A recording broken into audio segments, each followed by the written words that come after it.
La fumée noire M23 calcinée. Joseph Kabila chassé, Fatu aux États-Unis d'Amérique. La chute de Paul Kagame. Bujumbura, c'est 64 divisé. Ni les ali kolekana.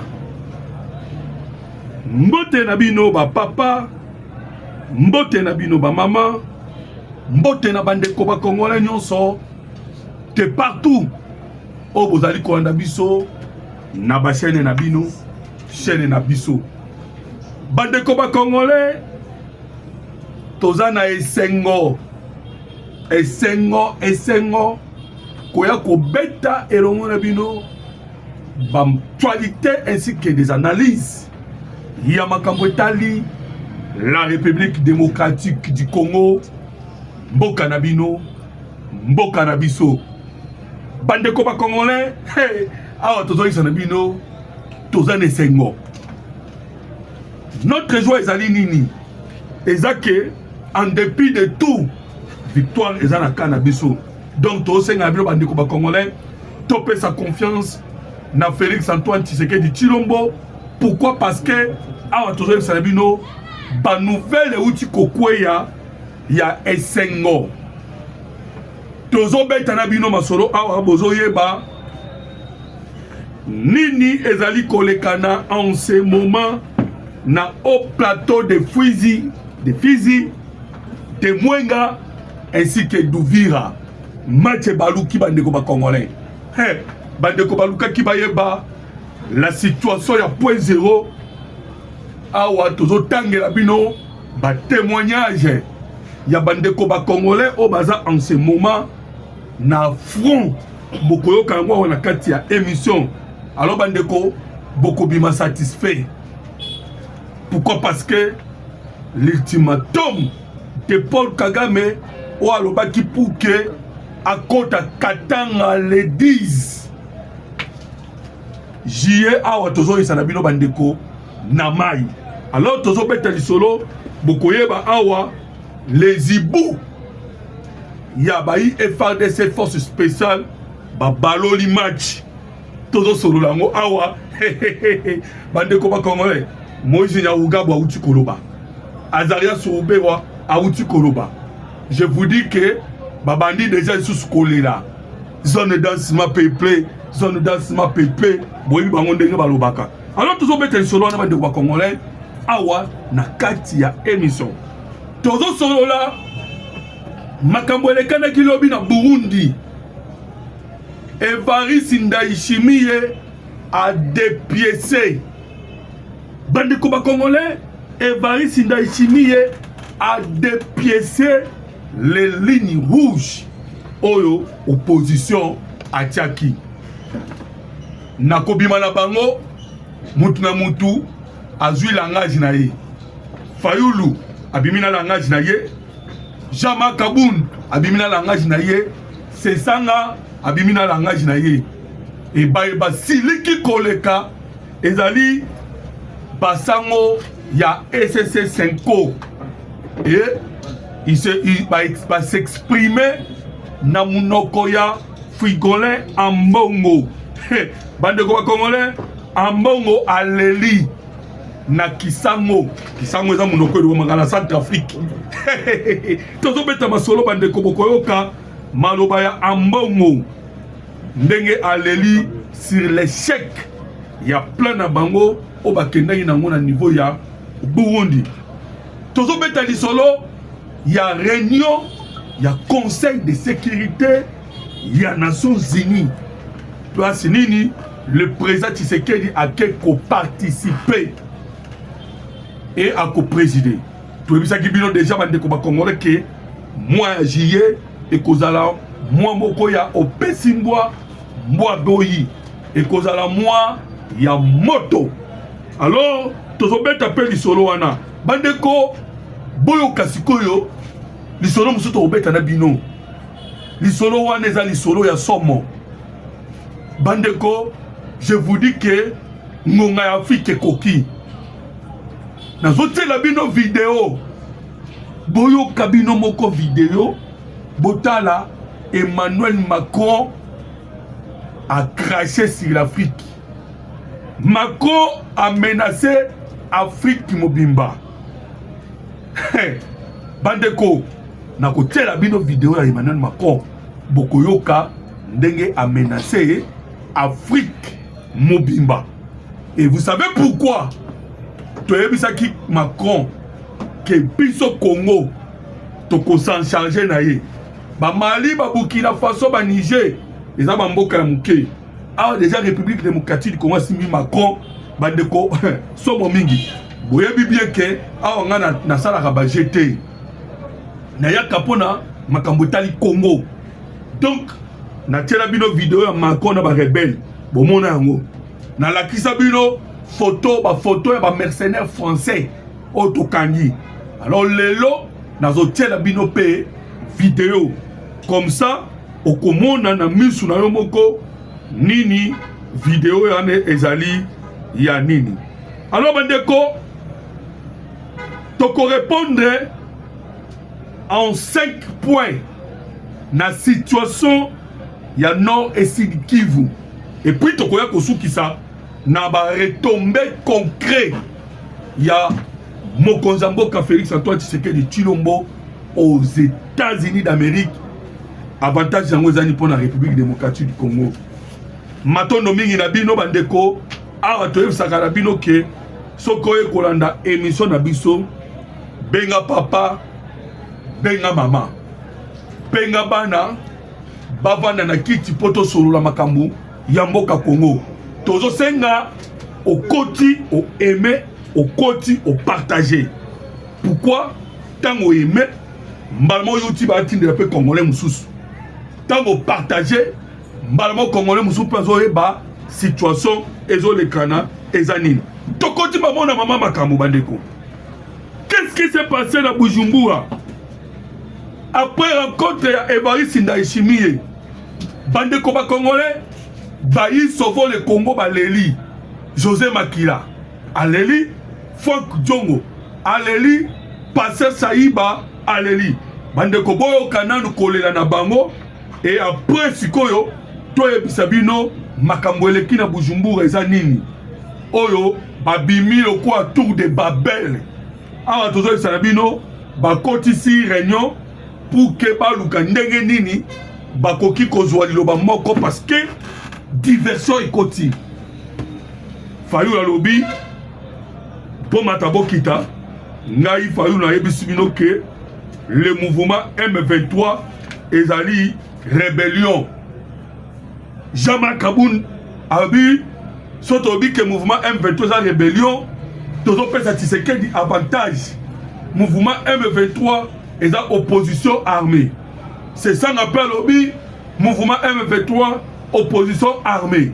Bande koba congolais babimi ya kopanzana. Alors boyo kasikoyo Passer Saïba oya flovo le Congo en regret.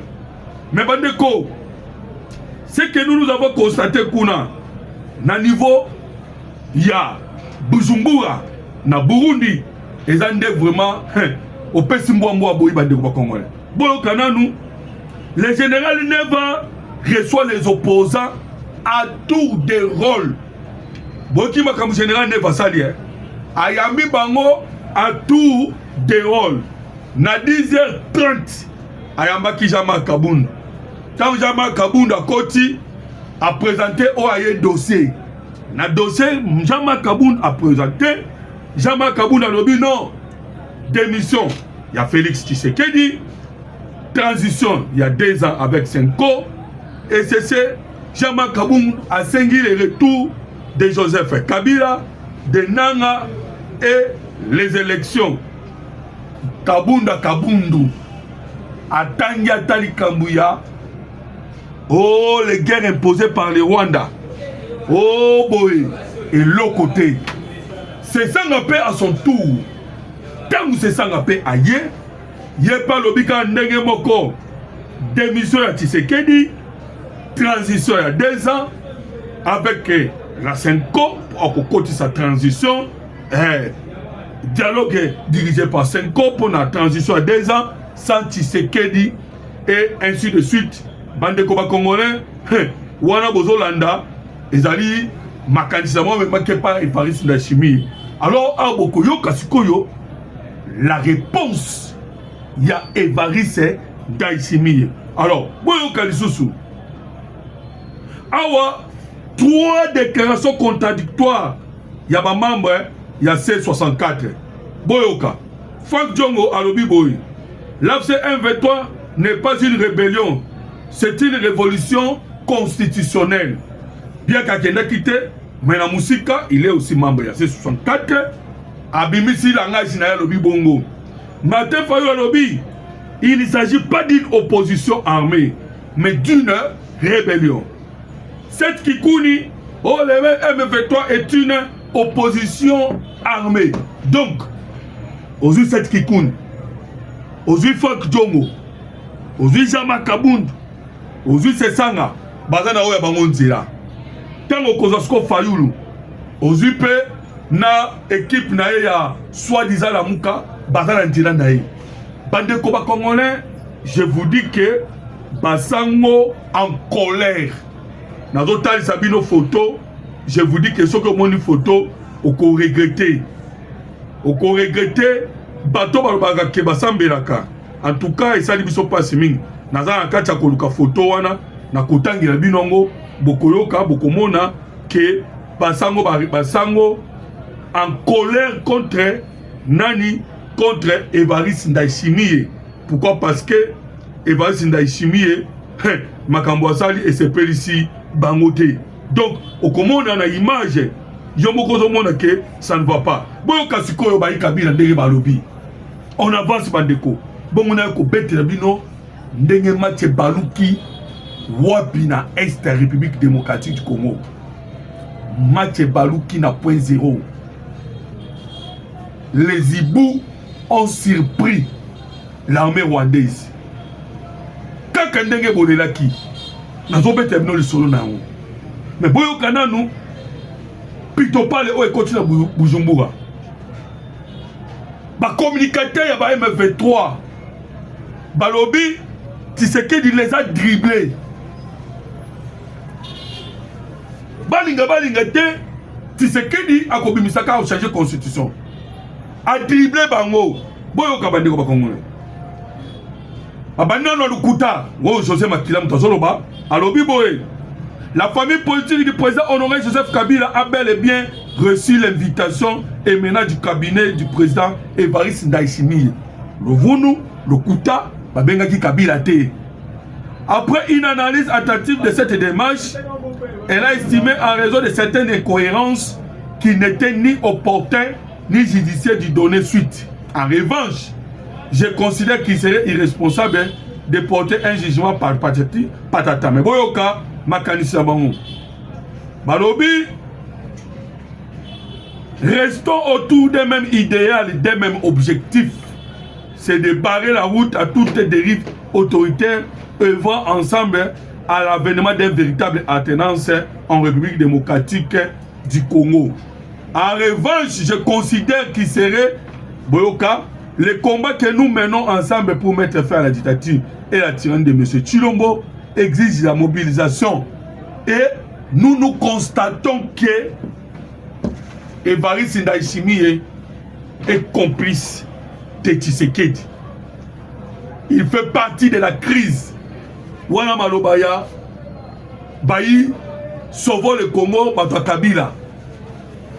Évariste Ndayishimiye, il fait partie des crises. Alors, bande de Congolais, Boyo Kasikoyo, je vais vous expliquer pour vous comprendre au juste Mboka eza wapi, to wuti wapi, toza wapi, tozo kende wapi. Awa tozo loba, Tshisekedi a réussi à démanteler la date, il y a le 8 juillet 2026. Avec ce plan ezalaki batiaki bombe. Bombe oyo batiaki ezalaki na objectif et bêta de sorte que Tshisekedi a kouya. C'était même une tentative de coups d'état. Alors na kati ya tentative à coup d'état wana bazali ko préparer ezalaki na devoir ya mokonzi mboka Félix Antoine Tshisekedi Tshilombo de protéger les opposants. Pamba te bakosimbisa ye touche ndenge basimbisaki ye touche na ba élection 2023 lorsque Chéribert Okende akufaki. Voilà pourquoi le président Tshisekedi a bengisaki Évariste Ndayishimiye atalisi ye carte mobimba. Pourquoi? Soki a bengisaki ba opposant baya ko participer bayoka bayoka bango moko le plan de l'Occident, de la France, on a préparé le chaos. Pourquoi? Parce que Paul Kagame est en difficulté na niveau wapi, na niveau ya sa République démocratique du Congo. Alors bandeko ndebo mona ki le président Tshisekedi a bengisaki Évariste Ndayishimiye atali sabi benga bana maya na ebisa bango ke balingi balia moko na bango. Et la personne bandaki balia c'est Martin Fayulu. Pourquoi? Martin Fayulu a dans la position T. Moko a na ba sango parce que basango c'est dernièrement awa bazaki en colère contre Martin Fayulu. Ba ebisiye on sent chez toi la traîtrise parce que on a un discours mon côté. Alors le discours bani va faire gober na Fayulu les anines. Basa la bloc et bloc wana et kokot sa ba M23 et kokot sa Kabila et kokot sa Batutu. Alors pour na Fayulu lui n'accepte pas surtout et que asangana ba M23 et banaki neskoyo na kata manifestation préparer un assassin à Kouïsa. Voilà pourquoi le président Tshisekedi a ici Ndayishimiye yebisa bango. Alors tant que bakomi est pas Évariste Ndayishimiye, sage qu'il est, connaissant par les informations, Kouta n'a pas service de renseignement. Il y a Américain, il y a Israël, ainsi que ya Moussad, bande koba congolais, KGB et Moussad, bande koba congolais, Évariste Ndayishimiye a simbinde ba document, azotali sabango moko. Alobi yo, lunga kokufa. Tala plan eza boy. Est-ce que bozana Congo to bwana Congo te? Ayebisi Jean-Marc Kaboun. Au lieu de faire un bloc commun contre l'agression rwandaise, contre Paul Kagame, qui a tué pendant des années na Est de la République démocratique du Congo. Bino bozo préféré, bon pèse à bango sous ma béquille. Vous voulez rendre encore Paul Kagame fort, alors que Paul Kagame a dans la souka. Alors, bande Koba Congolais, Évariste Ndayishimiye a frappé fort.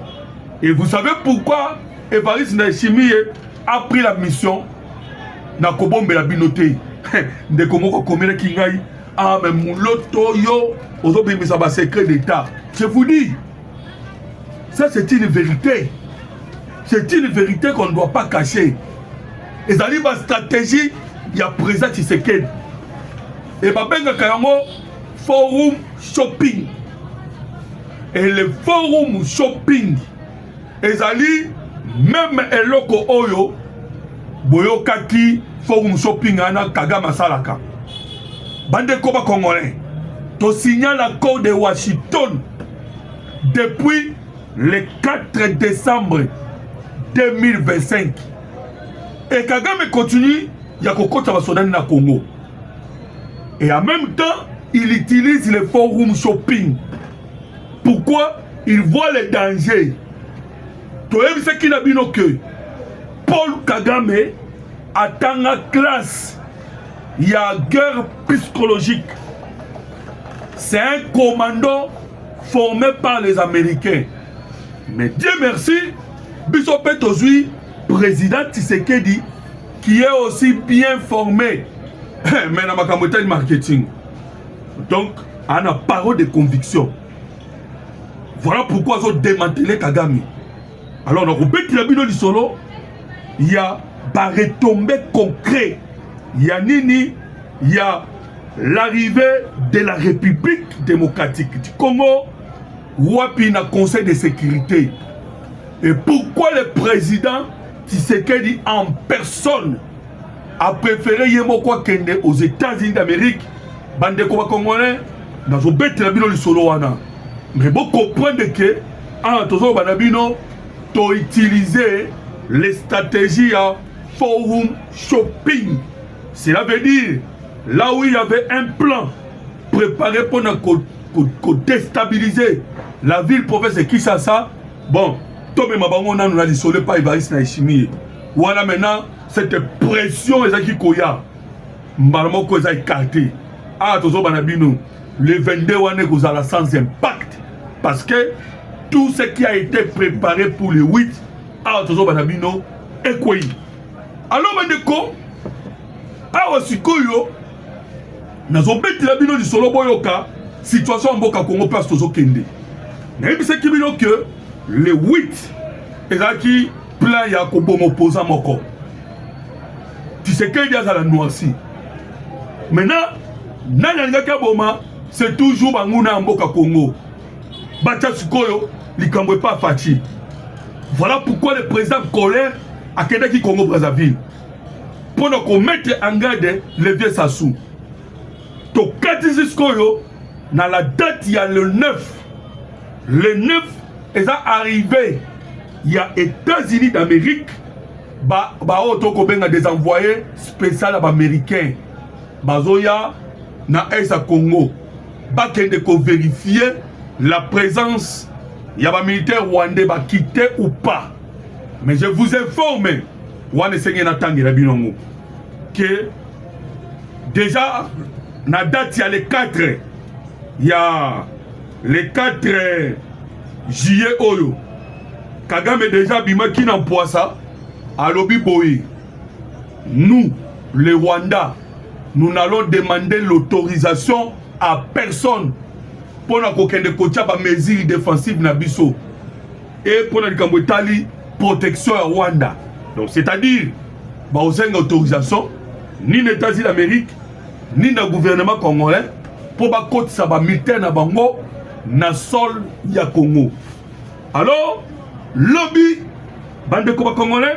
Et comme Kiskoyo, tout y a porte-parole. Porte-parole, il y a armée rwandaise. Voilà, vous allez me permettre d'attendre la bino. Boyoka, c'est la vidéo. Et ça, malheureusement, été. La bino n'a pas la vidéo. Je sais que possibilité d'être, mais bon, on a quand même. Bon, on a un téléphone, on a besoin de alors, je vais permettre à bon, on a quand même vidéo. Il est là, il parle à Kenya, Rwanda. Bokoyo Kate, technicien habité ce qui, bande Kobazo Mona, vidéo, je vous dirai l'interprétation. Alors, ce qu'on monite, mais c'est la vidéo. Voilà. Toben a kabino na groupe WhatsApp pour te partager na bino par vidéo Oyo. Alors, Boyoka. Alors, Binini. Vous voulez qu'on vous explique dans quelle langue? Les porte-parole, il y a armée rwandaise en Tazoloba. Vous voulez qu'on vous explique dans quelle langue? Voilà une preuve de plus. Alors, Biboy, le porte-parole des forces de défense du Rwanda, RDF, le général de brigade Patrick Karouretwa a déclaré que le Rwanda maintiendra. Boyoka bien, le Rwanda il maintiendra quoi?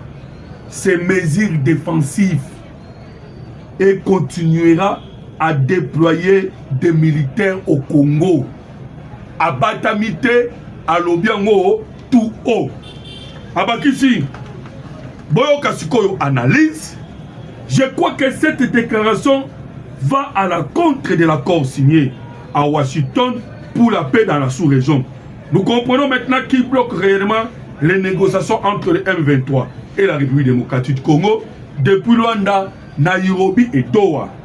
À ceux qui soutiennent le M23 par haine du président Tshisekedi, mettez-vous une chose en tête.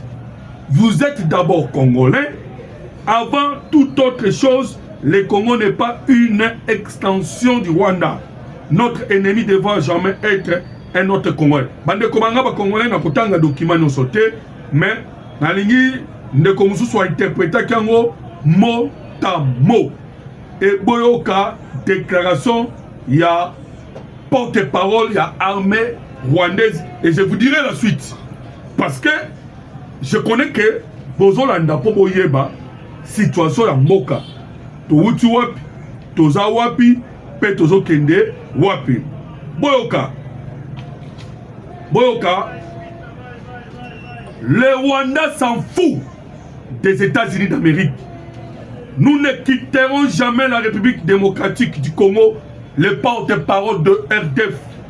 Le masque tombe complètement. Le porte-parole de l'armée rwandaise RDF vient de lâcher une déclaration qui frise l'insolence internationale. Boyoka, oubliez, voilà. Phrase Azako Lukangwana. Phrase on a otanga. Ndebi mina munoko. Il y a porte-parole. Il y a armée rwandaise. Boyoka. Oubliez l'accord de Washington. Nous sommes là pour rester. Bobo c'est un accord de Washington parce que toza awa pototikala. Sikoyo bandeko nana posa pour comprendre le moko. Boyoki porte-parole ya armée rwandaise. Alobinin Bobo c'est un accord de Washington. Wana c'est un. Bolanda ki Paul Kagame moko. Kagame moko alobi biso mesures défensives na biso tokutiango partout même au-delà de la frontière. Voilà Kagame. C'est déjà rejeté l'accord de Washington. Malobanaye na porte-parole na bango ba rejeter l'accord de Washington. Boyoka qui Emmanuel Macron. Troisième personne au barolo bandenge moko c'est Emmanuel Macron. Emmanuel Macron lobi boye. Alobi biso ba français toko sanctionner Rwanda te toko sanctionner pe même Union européenne pe osimba Rwanda te. Cela veut dire que yé Macron a empêché l'Union européenne à simba Rwanda. Macron est allé très loin. Alobi Rwanda au bozomona et Sengeli Tshisekedi avanda Ndaishimi avanda bakonza région nyonso bavanda po babeta masolo po kimie kota William Ruto pe ye pe alobi ndenge mona porte-parole ya armée rwandaise. William Ruto alobi ke ndeza wana accord de Washington est échoué. Solution Congo eza Kenya, Rwanda, Uganda. Alors bandeko ba Congolais na bakse susu nani boyoki Kagame, boyoki William Ruto, boyoki Macron, boyoki ba M23, boyoki bango nyonso. Cela prouve que Amérique il faut agir. Ndé komolo de bongo biso moko. Batu bazolo baka biso moko ba commettre erreur. Lobi na komaki na ko expliquer bino. Bien sûr, boyoka ki langage ya Donald Trump. Donald Trump ABC ba européen. Alobi Zelensky se défend bien. Zelensky se défend bien. Mais batu ba yebite ba ko kanisa ke c'est vrai Zelensky se défend bien. Mais en allant chez Yakoluka Koyeba, est-ce que Maroba Donald Trump est un. Vous allez découvrir que les Français Bundisaki Victor Orban, l'homme de la bête qui solo. Les Français Bundisaki Victor Orban, ou qui le premier ministre de la Hongrie. Et ce premier ministre de la Hongrie, Azalaki Mouninga ya Poutine, Mouninga ya Trump. Yenda qui ko bloqué l'Union européenne va financer l'Ukraine. Tango ba longoli kaka Victor Orban. Bazui maman basali tintang. Bazui 80 milliards. Baye ba pesi Ukraine. Ukraine a sombi mandouk. A sombi. Après que somba nyonso. Bande ko ba Congolais. Ukraine y a comme peut s'en sortir bien. Vous avez compris? armée ata moko te na mokili egagna guerre yango moko. En tout cas bandeko na ba commentaire soko omoni armée a gagné guerre ye moko komela ngai. Il y a toujours eu des coalitions. Mais dans le cas ya Congo toi na Burundi, toi na États-Unis d'Amérique. Alors kolobate ke noye fade seba ke bunda bango moko. Jamais. Kagame bazo bunda na Union européenne. Et bongo biso to bunda ka biso moko. Na ndenge ni. Biso pe photo bunda na États-Unis d'Amérique, na Burundi. Wanande tokosisa guerre. Voilà pourquoi tozo balabino les États-Unis d'Amérique attaquent ultimatum. Kagame a répondu déjà aux Américains. Cela veut dire quoi? Paul Kagame a défié les États-Unis d'Amérique. Le quoi a défié les États-Unis d'Amérique? Alors, bon, c'est là, beaucoup de cas. Alors, bon, il y a un document, on a qui Kotanga, nous allons continuer. Le porte-parole, il y a armée rwandaise à l'objet oublié l'accord de Washington. Boyoka, malgré les pressions diplomatiques mondiales et les exigences directes des États-Unis d'Amérique, Kigali annonce officiellement qu'il ne prévoit ni de retirer ses troupes, ni de lever les dispositifs militaires sur le sol congolais. Selon eux, faire marche arrière serait tout simplement suicidaire. Alors, un message est clair aux complices et aux têtes. Bandeko, ba complice na ba tête, ba déjà itali bango, ndeti bambongo, nazo beti la bino solo ambongo ka sikoyo. Bokoyoka maloba ya ambongo. Bongo sikoyo, boya koyoka ndenge match baluki. Na point zéro. Match et baluki. Et na koyebisa yo ndenge nini hawa toloba Kabila chassé. Boyoka, coup de guerre contre double standard d'Emmanuel Macron. L'Ukraine vise la République démocratique du Congo. S'il était russe, vous auriez déjà dégainé des vagues de sanctions en direct à la télévision. Déclaration de Outanarisi, ma sanction, Bandeko, pour votre information, les Européens ont bâti déjà, na Russie, plus de 20 sanctions. Bango bazo bengango 20 paquets de sanctions. Plus de 20. Maintenant, Rwanda, 0 paquet de sanctions contre le Rwanda. 0 paquet de sanctions. Donc, vous comprenez que Awa, Rwanda a défié les Américains. Deux places tolinga kitokoma. Kagame a sali ba manœuvre. Na système forum shopping. Alors moi ba soda na Uvira. Azongi si bango muke sima. Ayesko kozwa ba azongi sa sima ba contourner Uvira. Donc c'est-à-dire ne ba kenen de la point 0. À partir à point 0, ba misusu ba traverser Baraka, ba misusu ba kene ba mona Maniema ainsi que voilà, Maniema et Kalemi, voilà. Voilà leur objectif. Mais attention le basikoyo. Bakwei na mutambu. Kagame akwei na mutambu. Bandeko. Il y a des Congolais on va douter. Mais tu sais qui bino que ils ont hasardé. Aujourd'hui nous sommes mardi, le 7-7. Donc pour dire que l'ultimatum na bango est très jour moko. Wade ale uche koi. Mais dans 7-7 est très 8 jours. Dans à peu près une semaine. Mais ils ont hasardé. Bah merke ba ke kote sa réunion, il y a Ficom. Ils ont hasardé. Et puis wapi Nangola, ils ont hasardé. Et boye ba kike patron Africom aloba kike ba ko rétablir la paix par force.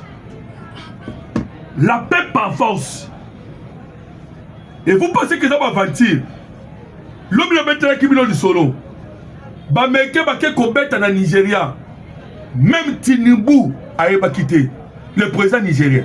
Nigeria, voilà. A pas quitté. Ba beti beaucoup Aram. Boutou, bazongi na bango. Ba Nigeria ba la mukaratongo boe. Armée américaine a kota ki beti. Et bongo ba signé la République démocratique du Congo. mino dollars. Mino dollars. Encore mino dollars. Il y a 500 milliards. Et les Américains qui sont en guerre avec les Chinois, les Chinois vont envahir les minéraux congolais. Pensez-vous que la Chine a continué à s'enrichir? Parce que entre les États-Unis d'Amérique et la Chine, il y a une guerre. Guerre guerre économique.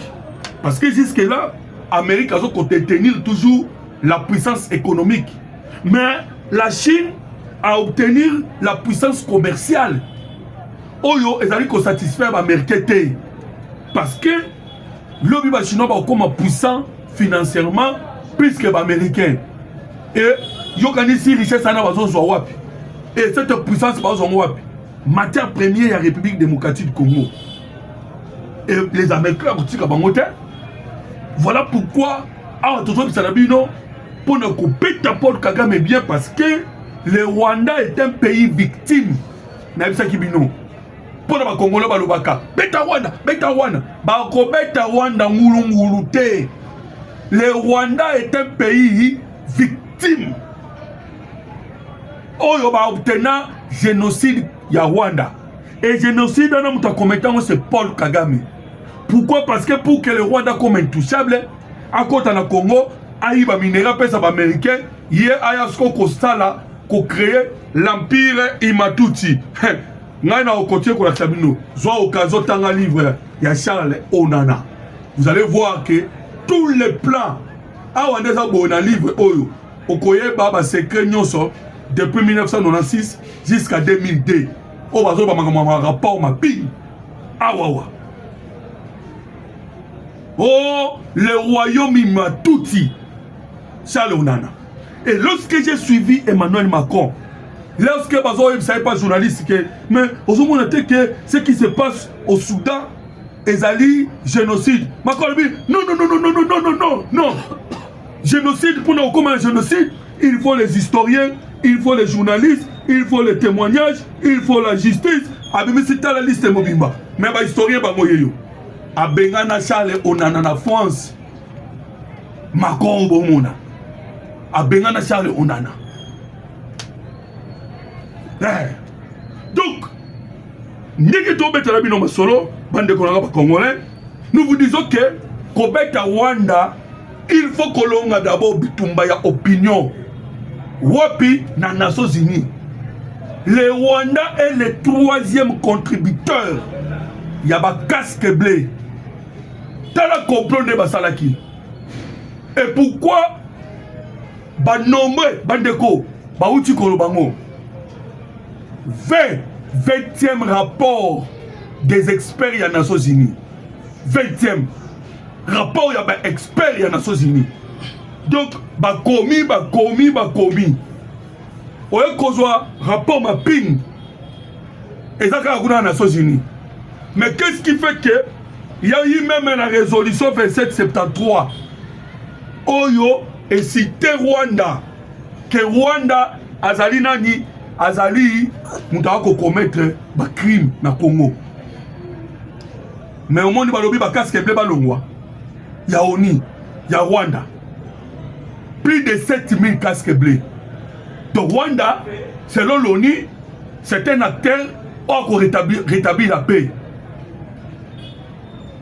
Donc pour tomber à Rwanda, parce que guerre est aussi la dé, donc on peut taper Rwanda.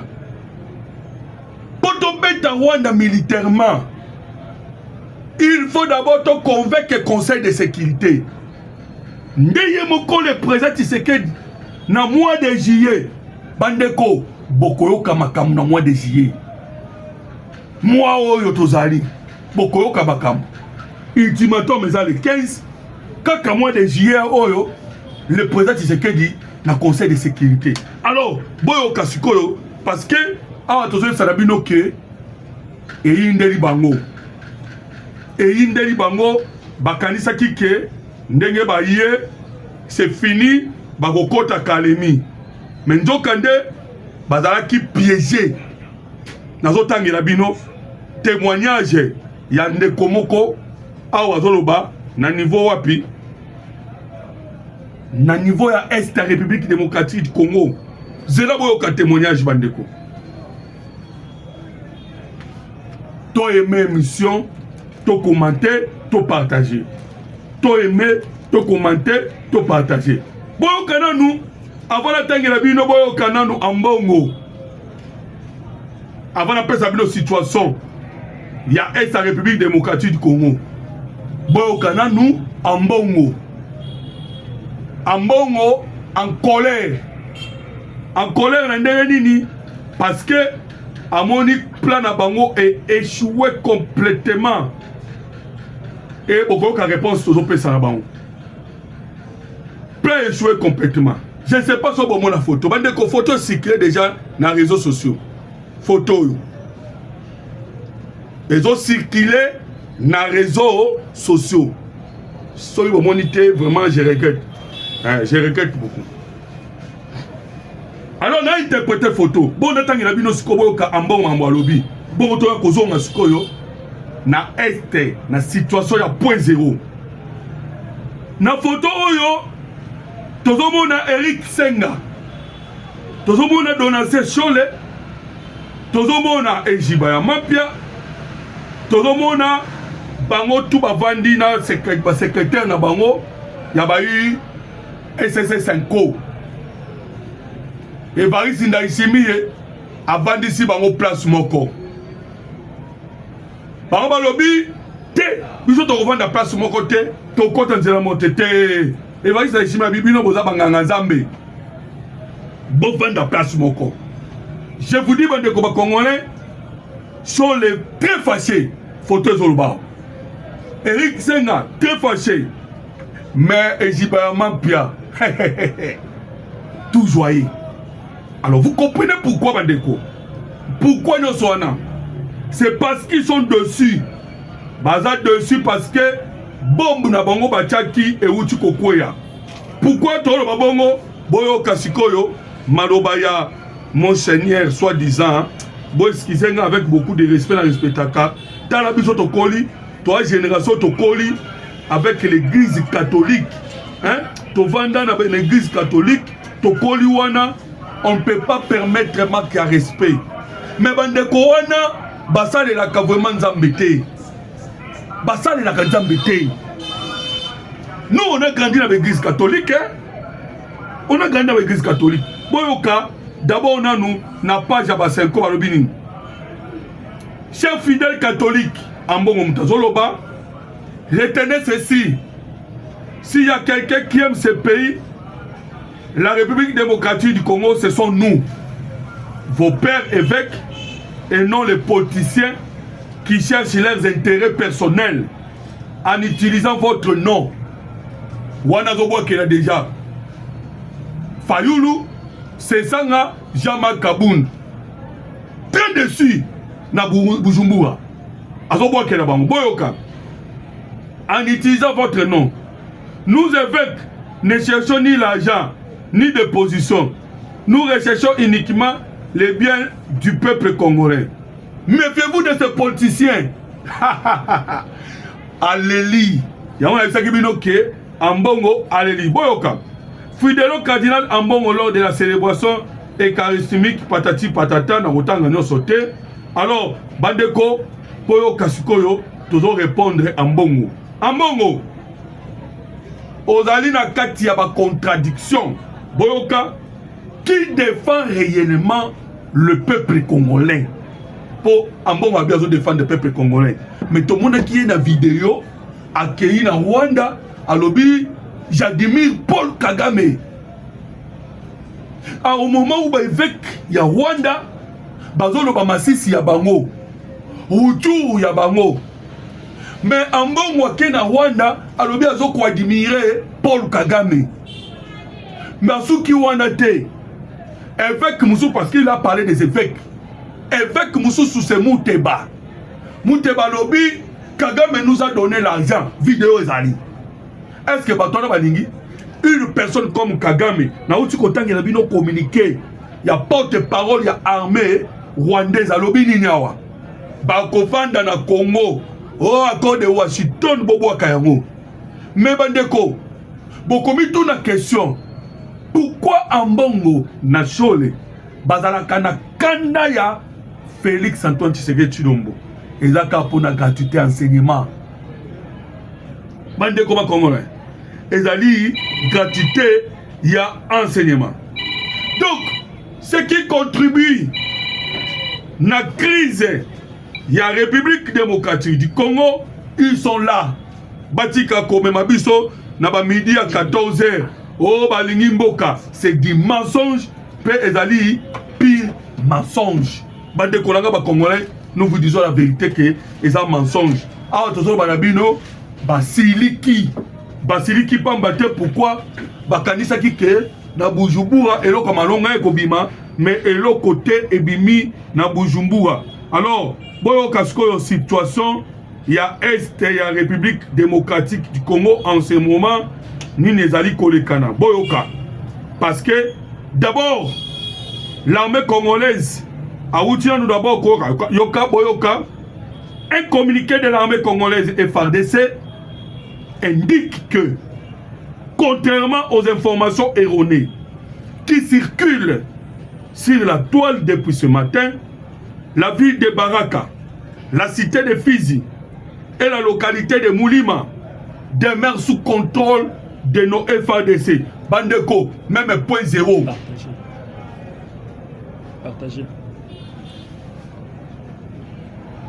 Même point zéro. Bandeko Congolais, même point zéro. Otozo et Sanabino. Point zéro, et ça n'a pas Rwanda te. Point zéro, et ça n'a pas M23 te. Boyoka. Nazo bete abino solo.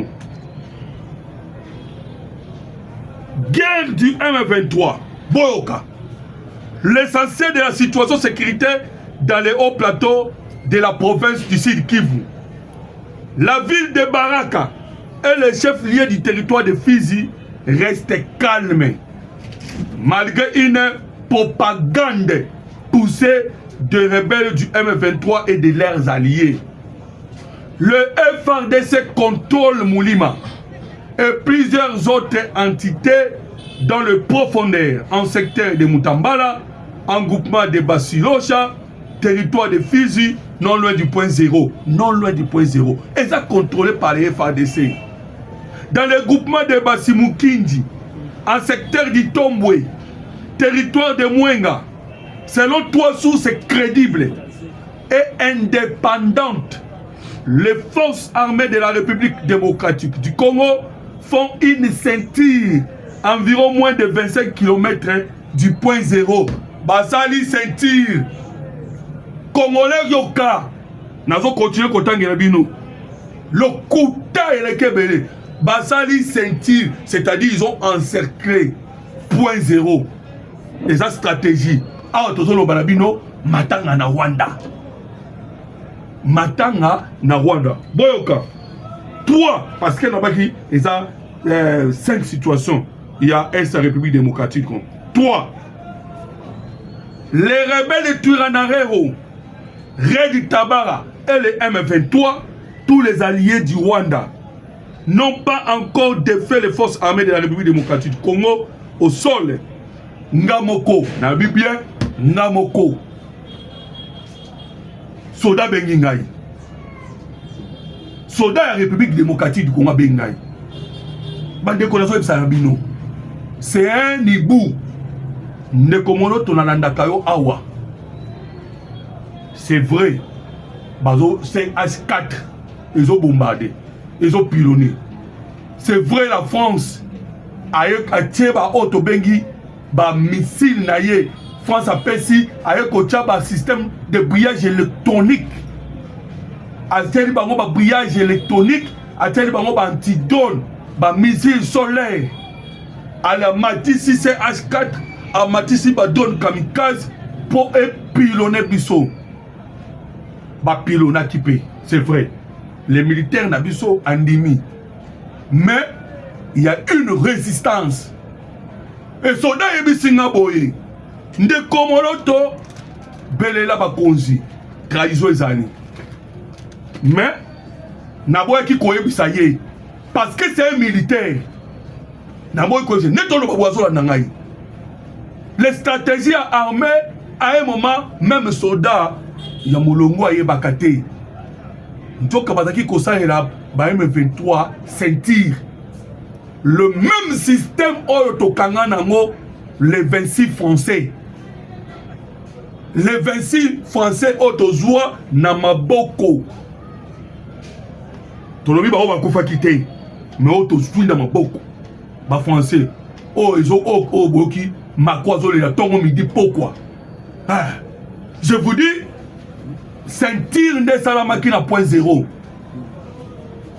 Dès le moment où Robert Watombwami, à partir des États-Unis d'Amérique, à qui m'a Kagame, mais attendez, à Komaki, à Zongi Koloba, tant que mon va avancer, bah mon andé tu vas comme on a Kalemi. N'enga pe wa Congolais, mais parce que banga bah mon andé pas mon a Kalemi. Robert Wazongaki, mais lobby Robert Waleli. Ah tu sais que dit, dis-moi dialogue. Bazotin de l'homme président, Ozoboya, Dimaka dialogue, Bandeko, Bopé Sabiso confiance, pour tout le monde à Rabino, Bolinga Raba, RFI à France 4, tout ça Rabino ba information solo. Ce que qui kaka Moïse na Uga Waleli, Roubin Waleli, Boeba que situation est ambientée. N'a pas dit qu'on a de la bango, nous avons un silence, mais l'obbi babandi kolela, nous sommes qui pour nini sentir. Sentir. Voilà de Konanga Soda, place aux Ali, Mapinga Mboka Congo. On est ensemble avec vous parce que Biso Baye Oyo, Nde Tolobela Kabino, Tolobaka Pambate parce que Toyebi, Moussala Oyo Bozali Kosala. Bande Koba Congolais, je vous dis que Tosale Li Bango de sentir. Awande Biso Tozo pilonné Bango. Boyoka. Selon la société civile locale, Aweza Massapoté, la société civile locale.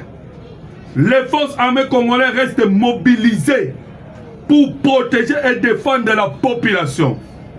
Telle est l'image qui reflète les mouvements observés dans les retours sur les premières lignes dans la ville de Baraka et dans les territoires de Fizi, indique un activiste des mouvements citoyens locaux.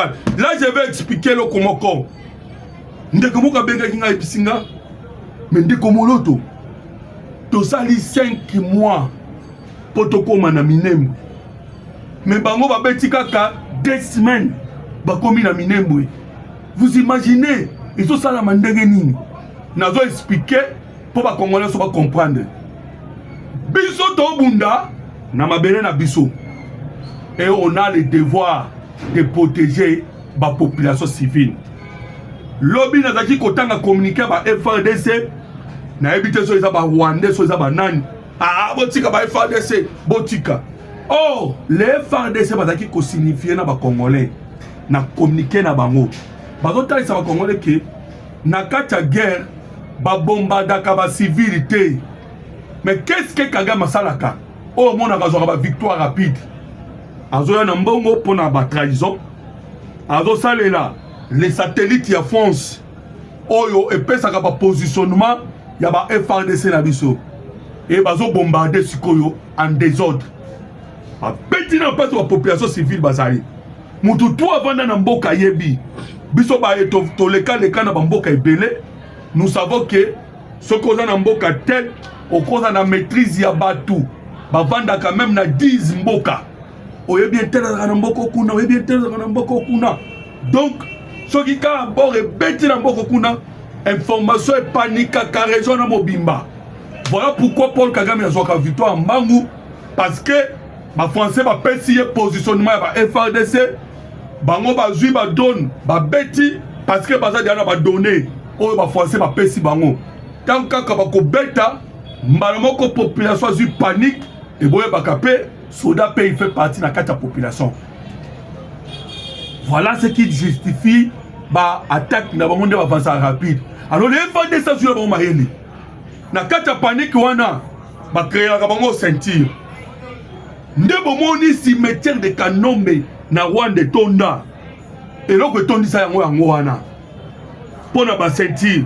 Alors dans la vidéo awa okomona ça ce sont nos FARDC dans les profondeurs baza na kati ya ko contrôler kolanda kokota. Merci beaucoup.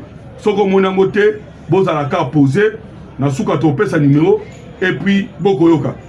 Boyoka, la même société civile hausse le ton après avoir commandé la résistance de nos FARDC au président Félix Tshisekedi afin de trouver une solution urgente avant qu'il ne soit trop tard. Pour cette structure, l'avenir de l'ancien Grand Katanga et de toute la République démocratique du Congo, dépendant du sort de la ville de Baraka et de Fizi. Donc, Balobi Baraka na Fizi et Koki Kotombete. Parce que Katanga et Kozala et Kokota insécurité. Ce qui Tomeki Koya na erreur. Alors, bande combat congolais, toujours il s'en que polémique, c'est là où Nazo Yebisabino na la Kakibino. Emmanuel Macron menacé par l'Afrique et lui aussi à son tour il menace l'Afrique. Macron Lobiboé. Macron menacé par l'Afrique, il menace à son tour l'Afrique. Boyoka, des propos attribués à Emmanuel Macron dans une vidéo et la photo c'est la vidéo. Naïbi que la difficulté au monde la vidéo parce que nous utilisons la lumière. Naïbi ça qui n'a bien que nous sommes en difficulté. Il y a les Cambodgiens studio. Jusque là, on peut s'animer la mission dans Souka, Tozela, Ndeko, To, Papa, To, Maman, O Akoki, Kocha, Biso, Maboko, pour na Tozwa studio, O et Longo Lami. Yamalamu, O et permettre Biso Tosa la émission. Je pense que bon mon cas. Na même studio oyo to sala ka émission na salaka bomona ka pekaka ndeko docteur ayaka ko sala awa. Donc voilà pourquoi to ebisa na bino que votre soutien ko zala po tozwa studio ya malamu to ya ko betela bino masolo ya mboka Congo.